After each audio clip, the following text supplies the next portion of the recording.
नमस्कार, आप देख रहे हैं आज की खबर और मैं हूं मयंक कुमार। अगर आपकी सैलरी से टीडीएस कट चुका है तो क्या आपका टैक्स का काम खत्म हो गया? अगर कंपनी ने फॉर्म 16 दे दिया तो क्या आईटीआर फाइल करना सिर्फ 5 मिनट का काम है? अगर रिफंड बन रहा है तो क्या रिटर्न सही ही है? और अगर एआईएस में कोई इनकम दिख रही है लेकिन आपने उसे इग्नोर कर दिया तो क्या इनकम टैक्स डिपार्टमेंट को पता नहीं चलेगा? यहीं पर बहुत सारे सैलरीड एम्प्लॉइज, पेंशनर्स, फ्रीलांसर्स और छोटे बिजनेस वाले गलती कर देते हैं। लोग सोचते हैं कि टीडीएस कट गया, टैक्स भर गया। लोग सोचते हैं सीए ने रिटर्न फाइल कर दिया, अब मेरी रिस्पॉन्सिबिलिटी खत्म। लोग सोचते हैं कि रिफंड आ गया, मतलब रिटर्न सही था। लेकिन सच ये है कि टीडीएस फाइनल टैक्स नहीं होता, आईटीआर फाइनल कैलकुलेशन होती है। Form 16, AIS, form 26 as, TIS, bank statement और आपके एक्चुअल डॉक्यूमेंट्स ये सब मैच होने चाहिए। अगर कहीं मिसमैच हुआ तो रिफंड अटक सकता है, डिमांड आ सकती है, 143(1) इंटीमेशन में टैक्स पेएबल दिख सकता है, एआईएस में डिफरेंस आ सकता है, रिवाइज्ड रिटर्न भरना पड़ सकता है या नोटिस का डर शुरू हो सकता है। आज की प्रॉफिट पाठशाला में हम समझेंगे कि टीडीएस कटने के बाद भी नोटिस क्यों आ सकता है, फॉर्म 16 के साथ एआईएस और फॉर्म 26 एएस क्यों चेक करना जरूरी है, रिफंड डिले क्यों होता है, आईटीआर फाइलिंग की लास्ट डेट मिस हुई तो क्या होगा, रॉन्ग सीए या चीप फाइलिंग से क्या रिस्क है, चीप फाइलिंग मतलब सस्ता फाइलिंग, और सैलरी वालों, फ्रीलांसर्स और छोटे बिजनेस वालों को आईटीआर फाइल करने से पहले कौन कौन सी चेकलिस्ट फॉलो करनी चाहिए। क्योंकि आईटीआर जल्दी फाइल करना स्मार्टनेस नहीं है, आईटीआर सही फाइल करना स्मार्टनेस है। टीडीएस कट गया इसका मतलब टैक्स का काम खत्म नहीं हुआ। टीडीएस सिर्फ रास्ते में कटा हुआ टैक्स है, फाइनल टैक्स कैलकुलेशन आईटीआर में होता है। अगर एआईएस में इनकम दिख रही है और आपने आईटीआर में नहीं भरी तो मिसमैच बन सकता है। अगर फॉर्म 26 में टीडीएस नहीं दिखा तो रिफंड अटक सकता है। अगर रिटर्न ई वेरीफाई नहीं किया तो फाइलिंग कंप्लीट नहीं मानी जाएगी। इसलिए आईटीआर फाइल करने से पहले फॉर्म 26, एआईएस, फॉर्म 26 एएस और बैंक स्टेटमेंट जरूर मैच करें। सबसे पहले बेसिक बात समझिए, टीडीएस का मतलब है टैक्स डिडक्टेड एट सोर्स, यानी इनकम देने वाला व्यक्ति या संस्था आपके पेमेंट से पहले टैक्स का कुछ हिस्सा काटकर सरकार के पास जमा कर देता है। सैलरी में एम्प्लॉयर टीडीएस काट सकता है, बैंक एफडी इंटरेस्ट पर टीडीएस काट सकता है, क्लाइंट प्रोफेशनल फीस या कॉन्ट्रैक्टर पेमेंट पर टीडीएस काट सकता है, rent, commission, brokerage, property transaction और कई तरह के पेमेंट्स में भी टीडीएस कट सकता है। लेकिन टीडीएस कटना और फाइनल टैक्स लायबिलिटी क्लियर होना दोनों अलग चीजें हैं। टीडीएस सिर्फ एडवांस टैक्स कलेक्शन जैसा है, फाइनल हिसाब आईटीआर में बनता है। मान लीजिए आपकी सैलरी से पूरे साल 60,000 रुपया टीडीएस कट गया, लेकिन आपकी total income, FD interest, capital gain, freelance income, rental income और डिडक्शंस जोड़ने के बाद एक्चुअल टैक्स लायबिलिटी 75,000 रुपए ही निकली, तो आपको एक्स्ट्रा टैक्स देना पड़ सकता है। दूसरी तरफ अगर टीडीएस 60,000 कटा और एक्चुअल टैक्स लायबिलिटी 40,000 बनी तो रिफंड मिल सकता है। यानी टीडीएस कट गया फिर भी रिफंड बन सकता है, टीडीएस कट गया फिर भी टैक्स पेएबल बन सकता है, टीडीएस कट गया फिर भी नोटिस आ सकता है। नोटिस क्यों? क्योंकि डिपार्टमेंट सिर्फ टीडीएस नहीं देखता, डिपार्टमेंट देखता है कि आपकी इनकम, टैक्स क्रेडिट, डिडक्शंस और रिपोर्टेड ट्रांजैक्शन मैच कर रहे हैं या नहीं। अब यही मिसमैच रोकने के लिए फॉर्म 16 एआईएस और फॉर्म 26 एएस समझना जरूरी है। सबसे पहले फॉर्म 16 से शुरू करते हैं। सैलरी वालों के लिए फॉर्म 16 बहुत इंपॉर्टेंट डॉक्यूमेंट है। इसमें एम्प्लॉयर आपकी सैलरी, डिडक्शंस और टीडीएस की डिटेल्स देता है। लेकिन फॉर्म 16 मिलने का मतलब ये नहीं कि रिटर्न बिना चेक किए फाइल कर दें। फॉर्म 16 में ये चीजें जरूर चेक कीजिए, आपका नाम सही है या नहीं, पैन सही है या नहीं, एम्प्लॉयर का टैन सही है या नहीं, ग्रॉस सैलरी सही है या नहीं, एग्जेम्प्ट अलाउंस सही है या नहीं, स्टैंडर्ड डिडक्शन सही है या नहीं, एटीसी, एटीडी, एनपीएस जैसे डिडक्शंस प्रॉपर्ली रिफ्लेक्टेड हैं या नहीं, टीडीएस अमाउंट सही है या नहीं। अगर आपने साल में जॉब चेंज की है तो आपके पास 2 फॉर्म 16 हो सकते हैं, ओल्ड एम्प्लॉयर का फॉर्म 16 और नए एम्प्लॉयर यानी न्यू एम्प्लॉयर का फॉर्म 16। सबसे बड़ी गलती यही होती है, एम्प्लॉय सिर्फ करंट कंपनी का फॉर्म 16 देखकर आईटीआर फाइल कर देता है, लेकिन टैक्स पूरे फाइनेंशियल ईयर की टोटल इनकम पर लगेगा। अगर आपने previous salary details new employer को नहीं दी तो दोनों एम्प्लॉयर्स ने अलग अलग बेसिक एग्जेम्पशन या स्लैब कैलकुलेशन मान लिया जाएगा। इससे साल के अंत में टैक्स शॉर्टफॉल बन सकता है। इसलिए जॉब चेंज हुआ तो दोनों फॉर्म 16 जोड़िए, दोनों टीडीएस मैच कीजिए और फाइनल आईटीआर में फुल ईयर सैलरी रिपोर्ट कीजिए। जॉब चेंज हुई तो सिर्फ करंट कंपनी का फॉर्म 16 देखकर आईटीआर मत भरिए। ओल्ड एम्प्लॉयर और न्यू एम्प्लॉयर दोनों की सैलरी जोड़नी होगी। दोनों जगह टीडीएस अलग अलग कटा हो सकता है। अगर आपने प्रीवियस सैलरी डिटेल नई कंपनी को नहीं दी तो ईयर एंड पर टैक्स शॉर्टफॉल निकल सकता है। इसलिए आईटीआर फाइल करने से पहले दोनों फॉर्म 16 एआईएस और फॉर्म 26 एएस मैच कीजिए। अब आते हैं फॉर्म 26 एएस पर। फॉर्म 26 एएस को आसान भाषा में टैक्स क्रेडिट स्टेटमेंट समझिए। इसमें मेनली टीडीएस, टीसीएस और टैक्स पेड से जुड़ी डिटेल्स दिखती हैं। अगर आपकी सैलरी से टीडीएस कटा है तो एम्प्लॉयर ने गवर्नमेंट को डिपॉजिट किया होगा। अगर बैंक ने एफडी इंटरेस्ट पर टीडीएस काटा है तो बैंक ने गवर्नमेंट को डिपॉजिट किया होगा। अगर क्लाइंट ने प्रोफेशनल पेमेंट पर टीडीएस काटा है तो क्लाइंट ने गवर्नमेंट को डिपॉजिट किया होगा। अब सवाल है, क्या वो टीडीएस आपके पैन पर शो हो रहा है? यही फॉर्म 26 एएस में चेक करना है। कई बार एम्प्लॉय या फ्रीलांसर सोचता है कि टीडीएस कट गया लेकिन 26 एएस में क्रेडिट नहीं दिखता। क्यों हो सकता है? एम्प्लॉयर ने टीडीएस रिटर्न फाइल नहीं किया, डिडक्टर ने गलत पैन डाल दिया, टीडीएस डिपॉजिट तो हुआ लेकिन स्टेटमेंट अपडेट नहीं हुआ, क्वार्टरली टीडीएस रिटर्न में डिले है, करेक्शन पेंडिंग है। अगर फॉर्म 26 एएस में टीडीएस नहीं दिख रहा तो आपको आईटीआर में टीडीएस क्लेम करने में प्रॉब्लम हो सकती है, रिफंड अटक सकता है, टैक्स डिमांड आ सकती है। इसलिए आईटीआर फाइल करने से पहले 26 एएस जरूर डाउनलोड करें। सैलरी टीडीएस मैच करें, बैंक टीडीएस मैच करें, क्लाइंट टीडीएस मैच करें, सेल्फ असेसमेंट टैक्स या एडवांस टैक्स पेड है तो वो भी चेक करें। अगर टीडीएस नहीं दिख रहा तो डिडक्टर से बात करें। एम्प्लॉयर, बैंक, कंपनी या क्लाइंट जिसने टीडीएस काटा है उसे करेक्शन करनी पड़ सकती है।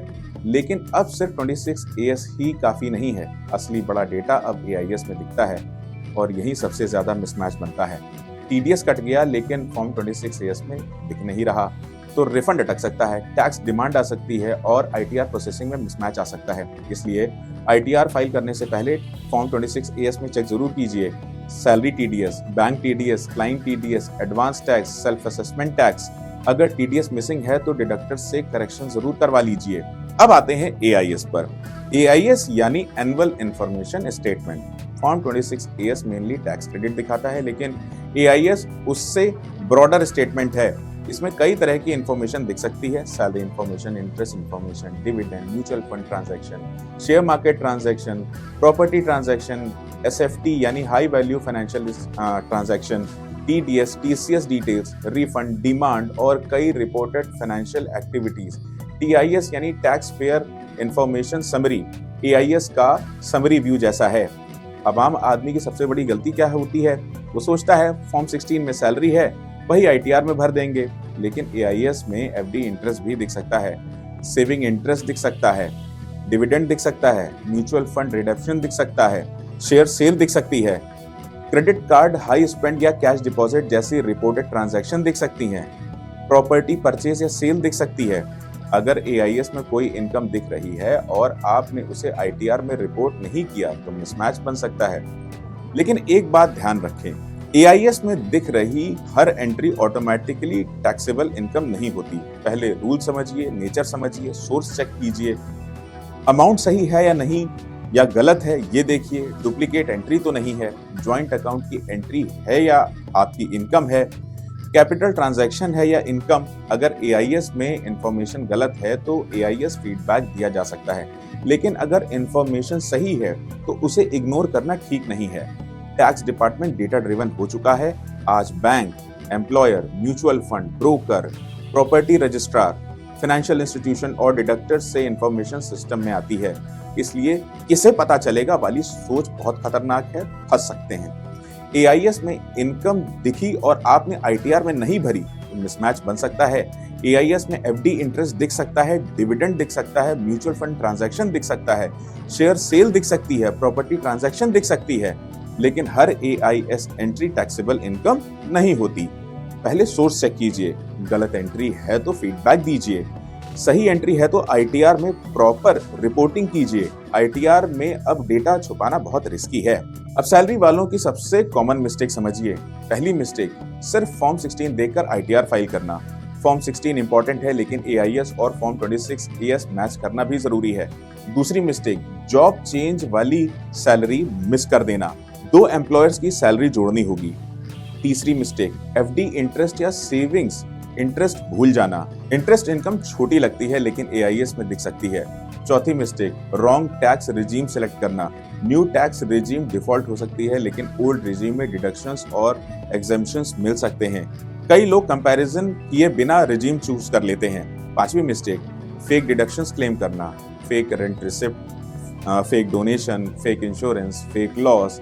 ये आज रिफंड बढ़ा सकते हैं लेकिन कल नोटिस ला सकते हैं। 6ठी मिस्टेक, बैंक अकाउंट वैलिडेट न करना, रिफंड वैलिडेटेड बैंक अकाउंट में ही स्मूथली आएगा। 7वीं मिस्टेक, ITR फाइल करके E-वेरीफाई भूल जाना। रिटर्न फाइल करना और रिटर्न वेरीफाई करना दोनों जरूरी है। अगर E-वेरिफिकेशन नहीं हुआ तो फाइलिंग कंप्लीट नहीं मानी जाएगी। इसलिए सैलरी वालों के लिए सिंपल रूल, फॉर्म 16 लो, AIS देखो, फॉर्म 26 देखो यानी फॉर्म 26 AS देखो, बैंक स्टेटमेंट मैच करो, रिजीम कंपेयर करो, रिटर्न फाइल करो, E-वेरीफाई करो।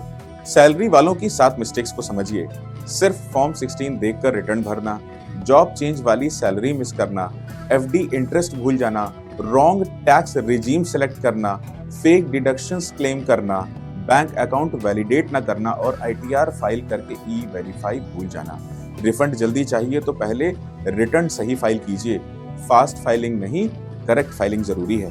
अब freelancer, consultants, contractor, small shop owners और छोटे बिजनेस वालों की बात करते हैं। इनकी ITR प्रॉब्लम सैलरी वालों से ज्यादा कॉम्प्लिकेटेड होती है। सैलरी वालों के पास फॉर्म 16 होता है, लेकिन बिजनेस फ्रीलांस इनकम कई रास्तों से आती है। UPI payment, bank transfer, cash receipt, cheque, client payment, advance, refund, loan entry, reimbursement. कई लोग बैंक अकाउंट में जो पैसा आता है उसे इनकम मान लेते हैं, लेकिन बैंक क्रेडिट और प्रॉफिट एक चीज नहीं होते। अगर अकाउंट में 20 लाख आए तो जरूरी नहीं कि प्रॉफिट 20 लाख है, उसमें एक्सपेंसेस भी होंगे। परचेज कॉस्ट हो गया, इंटरेस्ट हो गया, रेंट हो गया, सैलरी हो गई, सॉफ्टवेयर हो गया, travel, commission, GST, bank charges. लेकिन अगर बिल्स नहीं है, इनवॉइस नहीं है, सेल्स रजिस्टर नहीं है तो इनकम एक्सप्लेन करना बहुत मुश्किल हो सकता है। दूसरी गलती, पर्सनल और बिजनेस अकाउंट मिक्स कर देना। UPI QR पर्सनल अकाउंट से लिंक्ड है, business receipt personal saving account में आ रही है।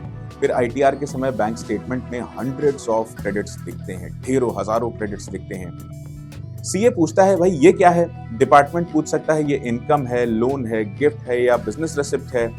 इसलिए फ्रीलांसर्स और बिजनेस वालों को रिकॉर्ड रखना होगा। इनवॉइस बनाइए, एक्सपेंस प्रूफ रखिए, UPI रिसिप्ट ट्रैक कीजिए, कैश सेल का हिसाब रखिए, क्लाइंट TDS फॉर्म 26 AS में दिख रहा है नहीं चेक कीजिए, GST रजिस्टर्ड है तो GST टर्नओवर और ITR टर्नओवर एक्सप्लेन कीजिए और सबसे जरूरी सही ITR सेलेक्ट कीजिए। बिजनेस प्रोफेशन इनकम में ITR 3 या ITR 4 का सवाल आ सकता है। प्रिजम्पटिव टैक्सेशन हर किसी पर ऑटोमेटिकली अप्लाई नहीं होती, एलिजिबिलिटी चेक करनी होती है। स्मॉल बिजनेस वालों की सबसे बड़ी गलती समझते हैं, बैंक में आया पैसा ही प्रॉफिट मान लेना। अकाउंट में 20 लाख आए तो जरूरी नहीं कि प्रॉफिट 20 लाख है, एक्सपेंस भी होंगे, परचेज भी होगा, रेंट है, सैलरी है, इंटरेस्ट है, GST है, कमीशन है। लेकिन अगर बिल्स और रिकॉर्ड्स नहीं है तो इनकम एक्सप्लेन करना मुश्किल हो जाएगा। UPI पेमेंट, कैश सेल और बैंक क्रेडिट का प्रॉपर हिसाब रखिए। ITR में गेसवर्क मत कीजिए। अब सबसे जरूरी सवाल, ITR की लास्ट डेट क्या है? एनुअल ईयर 26-27 के लिए due date tax payer category पर डिपेंड करेगी। सैलरी वाले और कई नॉन ऑडिट टैक्स पेयर्स के लिए ड्यू डेट 31 जुलाई 2026 हो सकती है। कुछ non audit business profession cases में ड्यू डेट 31 अगस्त 2026 हो सकती है। ऑडिट केसेस की ड्यू डेट अलग हो सकती है, ट्रांसफर प्राइसिंग केसेस की ड्यू डेट अलग हो सकती है, इसलिए जेनेरिक डेट देखकर डिसीजन मत लीजिए। अपने ITR फॉर्म, इनकम टाइप और ऑडिट रिक्वायरमेंट के हिसाब से डेट चेक कीजिए। अगर ड्यू डेट मिस हो गई, बिलेटेड रिटर्न फाइल किया जा सकता है, लेकिन लेट फी और इंटरेस्ट लग सकते हैं। लेट फाइलिंग फी इनकम लेवल के हिसाब से 1000 या 5000 तक हो सकती है। अगर टैक्स पेएबल है तो इंटरेस्ट भी लग सकता है। एक और बड़ा नुकसान, लॉसेस कैरी फॉरवर्ड। अगर बिजनेस लॉस या कैपिटल लॉस कैरी फॉरवर्ड करना है तो ड्यू डेट के अंदर रिटर्न फाइल करना इंपॉर्टेंट हो सकता है। लेट रिटर्न में कुछ लॉसेस कैरी फॉरवर्ड का बेनिफिट नहीं मिलता। रिफंड भी डिले हो सकता है, इसलिए ITR को लास्ट डेट के भरोसे मत छोड़िए। फॉर्म 16 आने के बाद डेटा मैच कीजिए, AIS 26 AS चेक कीजिए और ड्यू डेट से पहले सही रिटर्न फाइल कीजिए। ITR की ड्यू डेट मिस हुई तो सिर्फ लेट फी नहीं लगती, इंटरेस्ट लगता है, रिफंड डिले हो सकता है। लॉस कैरी फॉरवर्ड का बेनिफिट छूट सकता है और कंप्लायंस रिकॉर्ड खराब हो सकता है। सैलरी वालों के लिए 31 जुलाई टारगेट रखें। बिजनेस इनकम है तो अपनी कैटेगरी और ऑडिट रिक्वायरमेंट चेक करें। आईटीआर लास्ट डेट के भरोसे मत छोड़िए। करेक्ट रिटर्न टाइम पर फाइल कीजिए। अब बात करते हैं रिफंड डिले की। लोग रिटर्न फाइल करते हैं और रोज रिफंड स्टेटस चेक करते हैं, लेकिन रिफंड अटक क्यों जाता है? पहला कारण, रिटर्न ई वेरीफाई नहीं हुआ। दूसरा, बैंक अकाउंट वैलिडेट नहीं है। तीसरा, पैन और बैंक अकाउंट नेम मिसमैच। चौथा, फॉर्म 26 एएस में टीडीएस क्रेडिट नहीं दिखा। पांचवा, एआईएस इनकम और आईटीआर इनकम मिसमैच हुआ। छठा, डिफेक्टिव रिटर्न नोटिस आया और रिस्पॉन्स नहीं आया। सातवां, आउटस्टैंडिंग डिमांड एडजस्ट हो गई। आठवां, आईटीआर प्रोसेसिंग अभी पेंडिंग है, इसलिए रिफंड के लिए सिर्फ रिटर्न फाइल करना काफी नहीं है। ई वेरिफिकेशन जरूरी है, बैंक अकाउंट वैलिडेशन जरूरी है, टीडीएस क्रेडिट मैच होना जरूरी है, एआईएस और आईटीआर मैच होना जरूरी है। अगर रिफंड कम आया या एडजस्ट हो गया तो इंटीमेशन पढ़िए। कई लोग ईमेल इग्नोर कर देते हैं, लेकिन इनकम टैक्स इंटीमेशन में साफ लिखा होता है कि डिपार्टमेंट ने क्या कैलकुलेट किया है और आपने क्या क्लेम किया है। अगर डिफरेंस है तो कारण समझिए, जरूरत है तो रेक्टिफिकेशन या रिवाइज्ड रिटर्न का रास्ता देखें, लेकिन ब्लाइंड पैनिक मत कीजिए। रिफंड क्यों अटकता है? 8 कारण याद रखिए। रिटर्न ई वेरीफाई नहीं हुआ, बैंक अकाउंट वैलिडेट नहीं है, नेम मिसमैच है, टीडीएस फॉर्म 26 एएस में नहीं दिख रहा, एआईएस मिसमैच है, डिफेक्टिव रिटर्न नोटिस इग्नोर किया, ओल्ड डिमांड एडजस्ट हो गई या प्रोसेसिंग पेंडिंग है। रिफंड चाहिए तो आईटीआर फाइल करने के बाद ई वेरिफिकेशन और बैंक वैलिडेशन जरूर चेक कीजिए। अब मान लीजिए मिसमैच आ गया, टीडीएस मैच नहीं हुआ, एआईएस में ज्यादा इनकम दिख रही है, आईटीआर में कोई इनकम छूट गई है, डिफेक्टिव रिटर्न नोटिस आ गया, डिमांड आ गई, रिफंड एडजस्ट हो गया। ऐसे में पैनिक नहीं करना है। पहला स्टेप, नोटिस या इंटीमेशन ध्यान से पढ़िए। कई लोग ईमेल देखकर डर जाते हैं लेकिन नोटिस पढ़ते ही नहीं। दूसरा स्टेप, डॉक्यूमेंट्स निकालिए। Form 16, form 16A, AIS, TIS, form 26AS, bank statement, broker statement, mutual fund capital gain statement, rent receipt, donation proof, insurance proof. तीसरा स्टेप, इशू आइडेंटिफाई कीजिए।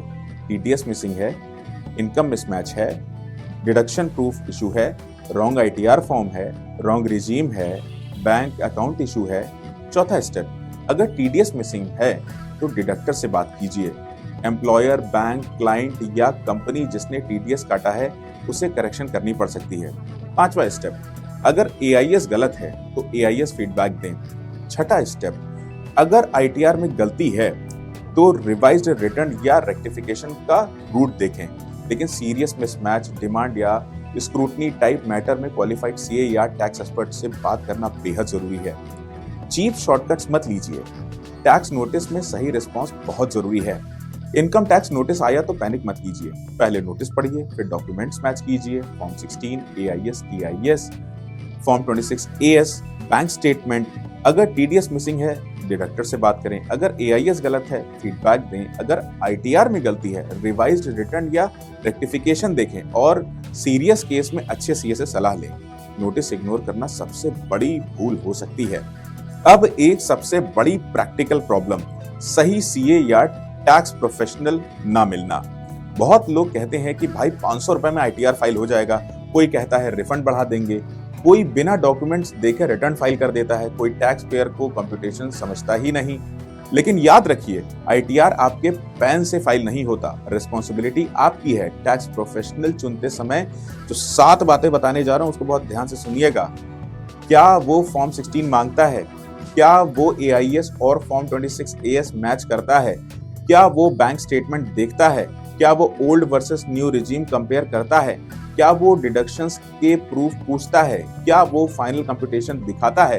क्या वो फाइल्ड आईटीआर और एक्नॉलेजमेंट देता है? अगर कोई सिर्फ रिफंड अमाउंट बताकर रिटर्न फाइल कर रहा है तो भैया सावधान हो जाओ। रिफंड बड़ा दिखना हमेशा अच्छा नहीं होता। गलत रिफंड बाद में डिमांड बन सकता है और पैसे भरने पड़ सकते हैं। करेक्ट रिटर्न सबसे बड़ा गोल है। आईटीआर फाइल कराने के लिए सीए या टैक्स प्रोफेशनल चुन रहे हैं तो सिर्फ फीस मत देखिए, देखिए कि वो आईएएस चेक करता है या नहीं, फॉर्म 26AS मैच करता है या नहीं, बैंक स्टेटमेंट पूछता है या नहीं, रिजीम कंपेयर करता है या नहीं, कंप्यूटेशन देखता है या नहीं। जो बिना डॉक्यूमेंट्स रिफंड बढ़ाने की बात करे उससे सावधान रहिए। करेक्ट रिटर्न रिफंड से ज्यादा जरूरी है। अब पूरे एपिसोड को एक साथ समझते हैं। टीडीएस फाइनल टैक्स नहीं है, फाइनल टैक्स कैलकुलेशन आईटीआर में होता है। फॉर्म 16 जरूरी है लेकिन अकेला काफी नहीं है। फॉर्म 26 एएस में टीडीएस क्रेडिट चेक कीजिए। एआईएस में दिख रही इनकम और ट्रांजैक्शन को इग्नोर मत कीजिए। टीआईएस समरी देखें, बैंक स्टेटमेंट मैच करें, जॉब चेंज हुई है तो दोनों एम्प्लॉयर्स की सैलरी जोड़ें, FD interest, dividend, capital gains, freelance income और बिजनेस रिसिप्ट प्रॉपर रिपोर्ट करें। रॉन्ग टैक्स रिजीम सेलेक्ट ना करें, फेक डिडक्शंस क्लेम ना करें, आईटीआर फाइल करके ई वेरीफाई जरूर करें। रिफंड चाहिए तो बैंक अकाउंट वैलिडेट रखें, ड्यू डेट मिस ना करें, मिसमैच या नोटिस आए तो इग्नोर ना करें और आईटीआर फाइलिंग में चीप शॉर्टकट्स की जगह करेक्ट कंप्लायंस को प्रायोरिटी दें। याद रखिए, आईटीआर फाइलिंग सिर्फ फॉर्म भरना नहीं है, ये आपके पूरे साल की फाइनेंशियल स्टोरी है।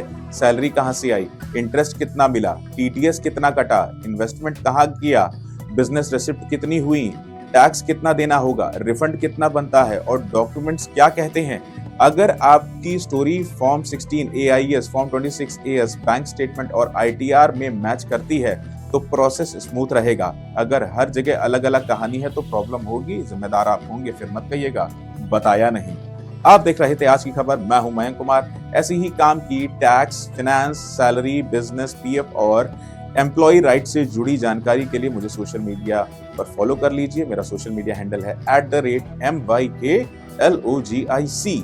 किसी भी सोशल मीडिया प्लेटफॉर्म पर जाएंगे, Facebook, YouTube, x, Instagram, @MYKLOGIC ऊपर सर्च में डालेंगे, मैं टॉप पे आऊंगा, मुझे फॉलो कर लीजिएगा। अगर ये एपिसोड आपके काम आया हो तो इसे अपने office group, business circle, family members और उन दोस्तों तक जरूर भेजिए जो आईटीआर फाइल करने से डरते हैं या बिना समझे रिटर्न फाइल कर देते हैं। ध्यान रहे, ये वीडियो सिर्फ जनरल इन्फॉर्मेशन के लिए है और टैक्स अवेयरनेस के लिए है। ITR, TDS, AIS, form 26 as, refund, tax notice, revise return, rectification या बिजनेस टैक्सेशन से जुड़े किसी भी मामले में ऑफिशियल इनकम टैक्स पोर्टल देखें और जरूरत हो तो क्वालिफाइड सीए या टैक्स एक्सपर्ट से बात जरूर करें। मुलाकात होगी आपसे अगले एपिसोड में एक नए जरूरी टॉपिक के साथ।